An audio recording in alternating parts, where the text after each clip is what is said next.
Hello friends, welcome to my channel. మీకు కనుక ఈ వీడియో నచ్చినట్లయితే తప్పకుండా లైక్ చేయండి. బాగి అమర్కి మర్దన చేస్తూ ఉంటే దూరం నుండి మనోహరి చూస్తూ కుళ్ళుకుంటూ ఉంటుంది.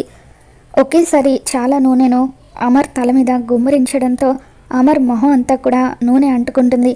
దాంతో బాగి సారీ అంటూ టవల్తో అమర్ మొహానికి అంటుకున్న నూనెను తుడుస్తూ ఉంటుంది. ఇక ఆ తర్వాత అమర్ బాగి మీద సీరియస్ అవుతూ, నీకు మర్దనం చేయడం రాదని నాకు అర్థమైంది, నువ్వు పని చూసుకో, నా స్నానం నేను చేస్తానని చెప్పి అంటూ ఉంటాడు. దాంతో బాగి మరొకసారి అమర్కి మర్దన చేస్తూ ఉంటుంది. అలా బాగి అమర్కి మర్దన చేస్తూ ఉంటే అమర్ మైమర్చిపోతూ ఉంటాడు. ఇదంతా చూస్తున్న మనోహరి అమర్తో, అమర్, నువ్వు నీ ఎక్స్ట్రా కరికులర్ యాక్టివిటీస్ అన్నీ పూర్తి చేసుకుని వచ్చావంటే నీతో నేను ఒక విషయం మాట్లాడాలని చెప్పి అంటూ ఉంటుంది. ఇక దాంతో రాథోడ్, మిమ్మల్ని ఇక్కడి నుండి వెళ్ళిపోమ్మని చెప్పి ఎలా చెప్పాలా అని అనుకున్నాను, ఇప్పుడు మీరే వెళ్ళిపోతున్నారు, పోనీలేండి మేడం అని చెప్పి అంటూ ఉంటాడు. మనోహరి సీరియస్గా అక్కడి నుండి వెళ్ళిపోతుంది. ఆ తర్వాత బాగి రాథోడ్తో, రాథోడ్ గారు, ఇప్పుడు ఇక్కడ ఎవరు లేరు కదా, వచ్చి మీరు మసాజ్ చేయొచ్చు కదా, మా నాన్నగారితో నేను చేశానని అబద్ధం చెబుతానని చెప్పి అంటూ ఉంటే, ఏంటి మిస్సమ్మ, నువ్వు మా సార్ని ఇన్సల్ట్ చేద్దాం అనుకుంటున్నావా, మీ నాన్నగారు మిమ్మల్ని మసాజ్ చేయమన్నారు కాబట్టి మీరే చేయాలంటూ రాథోడ్ అక్కడి నుండి వెళ్ళిపోతాడు. ఆ తర్వాత అమర్ రెడీ అయ్యి ఇంట్లో నుండి బయటకు వస్తాడు. రాథోడ్తో, రాథోడ్, మనం అర్జెంటుగా సిటీకి వెళ్ళిపోవాలి, సరస్వతి మేడం ఏమైపోయిందో తెలుసుకోవాలని చెప్పి అంటూ ఉంటే అప్పుడు రాథోడ్, సార్, ఖచ్చితంగా ఆవిడ మిమ్మల్ని కలవడం కోసం అని చెప్పి ఇక్కడికే వస్తుండొచ్చు, కాబట్టి మనం ఇక్కడే ఉందాం సార్ అని చెప్పి రాథోడ్ అంటూ ఉంటే అప్పుడు అమర్, లేదు రాథోడ్, ఒకవేళ ఆవిడ నన్ను కలవడానికి ఇక్కడికి వచ్చేవారే అయితే ఈ పాటికి వచ్చుండాలి కదా, ఎందుకో తెలీదు, ఆవిడ నాకేదో నిజం చెప్పాలని అనుకుంటూ ఉంటే ఎవరో అడ్డుకుంటున్నట్టుగా నాకు అనిపిస్తుందని చెప్పి అమర్, మనం వెంటనే సిటీకి బయలుదేరి వెళ్ళిపోవాలని చెప్పి అంటూ ఉంటే ఇంతలో పిల్లలు కూడా రెడీ అయ్యి అక్కడికి వచ్చి, డాడ్, మీతో పాటే మేము కూడా వచ్చేస్తామని చెప్పి అంటూ ఉంటారు. దాంతో అమర్ షాక్ అవుతూ, అదేంటి పిల్లలు, నిన్న రాత్రే కదా మాకు ఈ ఊరు బాగా నచ్చింది, మేము ఇక్కడే ఉంటామని అన్నారు, మరి ఇంతలో ఏమైందని చెప్పి అంటూ ఉంటే అప్పుడు రాథోడ్, చెప్పండి పిల్లలు, మీరు ఎవరికి భయపడాల్సిన అవసరం లేదు, ఏదన్నా కూడా నిర్భయంగా మీ నాన్నకు చెప్పొచ్చని అంటూ ఉంటాడు. ఇంతలో మనోహరి అక్కడికి వస్తుంది.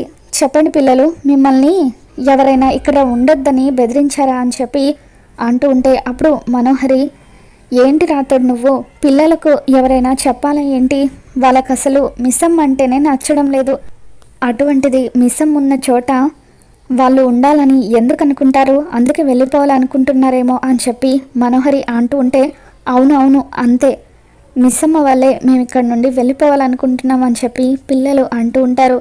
దాంతో అమర్, సరే పిల్లలు, మీరు కూడా నాతో పాటు వద్దురు కానీ, అయినా నేనే లేనప్పుడు మీరు మనోహరి మాత్రం ఇక్కడే ఉండి ఏం చేస్తారు, వచ్చేయండి అని చెప్పి అమర్ కూడా అంటూ ఉంటాడు.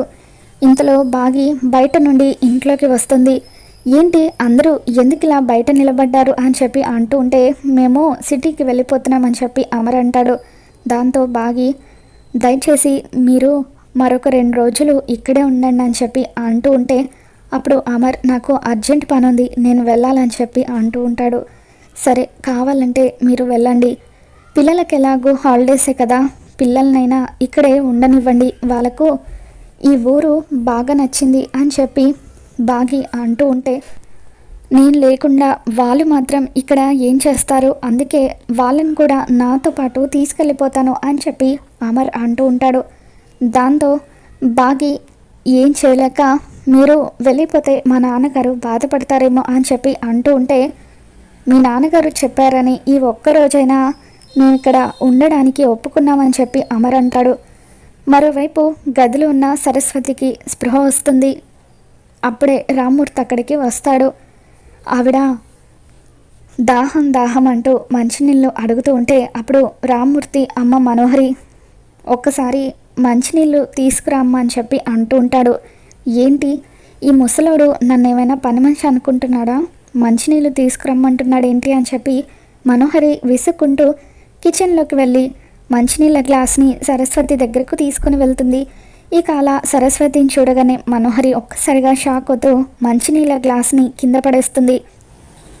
సరస్వతి మేడం మనోహరి మనోహరి అంటూ తన గురించి ఏదో చెప్పబోతూ ఉంటే అప్పుడు మనోహరి, అంకుల్ మిమ్మల్ని అమర్ ఒకసారి రమ్మన్నాడు, బయట ఉన్నాడు, వెళ్ళండి అంకుల్, మళ్ళీ లేట్ అయితే అమర్కి కోపం వస్తుంది అని చెప్పి అంటూ ఉంటే రామ్మూర్తి బాబు గారు నన్నెందుకు పిలుస్తున్నారు అని చెప్పి ఆ గదిలో నుండి బయటకు వస్తాడు.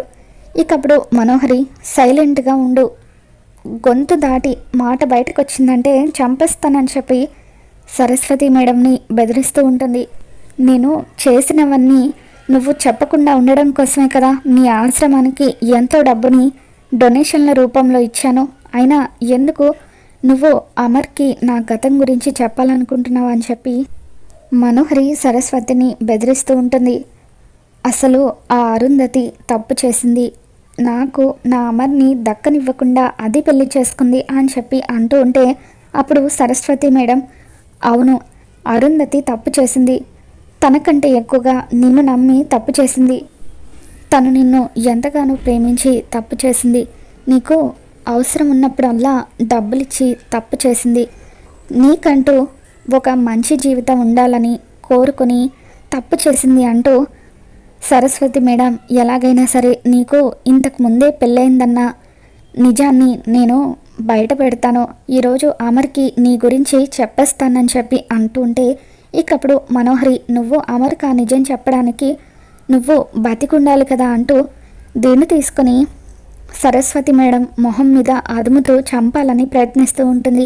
ఇంతలో ఆరు గుప్తా ఇద్దరు కూడా భూలోకంలో ప్రత్యక్షమవుతారు. అప్పుడు ఆరు చుట్టూ చూస్తూ, ఏంటి గుప్తా గారు మా ఇంటికి తీసుకువెళ్లకుండా ఇక్కడికి ఎక్కడికో తీసుకొచ్చారేంటి అని చెప్పి రామ్మూర్తి ఇంటిని చూసి ఆరు హ్యాపీగా ఫీల్ అవుతూ ఉంటుంది. బాలిక, నువ్వు బతికున్నన్ని రోజులు నీ తల్లిదండ్రులు ఎవరో నీకు తెలియదు, నువ్వు చనిపోయిన తర్వాత వాళ్ళు నీ కళ్ళ ముందు ఉన్నా కూడా నువ్వు వాళ్ళని గుర్తించలేకపోతున్నావు, నువ్వు ఎన్నో పుణ్యాలు చేశావు, అయినా ఎందుకు దేవుడు నీకు ఈ శిక్ష విధించాడో తెలియట్లేదు అని చెప్పి అనుకుంటూ ఉంటాడు. గుప్తా గారు నా ఇంటికి నన్ను తీసుకొచ్చారా అని చెప్పి ఆరు హ్యాపీగా ఫీల్ అవుతూ ఉంటే, ఏంటి బాలిక ఇది నీ గృహమా అని చెప్పి గుప్తా అంటాడు. అవును గుప్తా గారు మీరే నాతో చెప్పారు కదా అని ఆరు అంటుంది.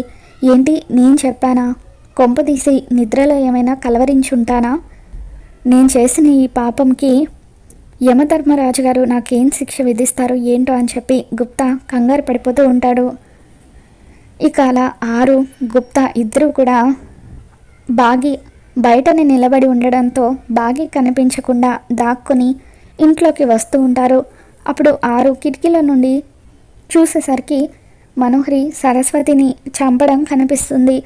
ఇక అలా ఆరు ఎలాగైనా సరే సరస్వతిని కాపాడాలని చెప్పి అనుకుంటూ ఉంటుంది. మరోవైపు రామ్మూర్తి బయటకు వచ్చిన తర్వాత అమర్ వాళ్ళు సిటీకి వెళ్తున్నారని తెలుసుకుని, ఎందుకు బాబుగారు అప్పుడే ఇక్కడి నుండి వెళ్ళిపోతున్నారు, మరొక 2 రోజులు ఉండి వెళ్ళొచ్చు కదా, మా వల్ల ఏమైనా తప్పు జరిగిందా అని చెప్పి అంటూ ఉంటాడు. అమ్మ బాగి లోపలున్న ఆవిడకు స్పృహ వచ్చింది, మంచినీళ్ళు తీసుకెళ్ళి ఇవ్వు అని చెప్పి అంటూ ఉంటే మనోహరి ఇబ్బంది పడుతుందని అనగానే బాగి మంచినీళ్ళు తీసుకొని సరస్వతి దగ్గరికి వెళ్తూ ఉంటుంది. లోపలున్న ఆవిడ ఎవరండి, ఆవిడ ఆరోగ్యం ఇప్పుడు ఎలా ఉందని చెప్పి అమర్ అడుగుతూ ఉంటాడు. దాంతో రామ్మూర్తి ఆవిడ స్పృహలోకి వచ్చింది కానీ చాలా నీరసంగా ఉంది బాబుగారు, వెంటనే డాక్టర్ని పిలిపించి ఆవిడకు ట్రీట్మెంట్ ఇప్పించాలని చెప్పి అంటూ ఉంటాడు.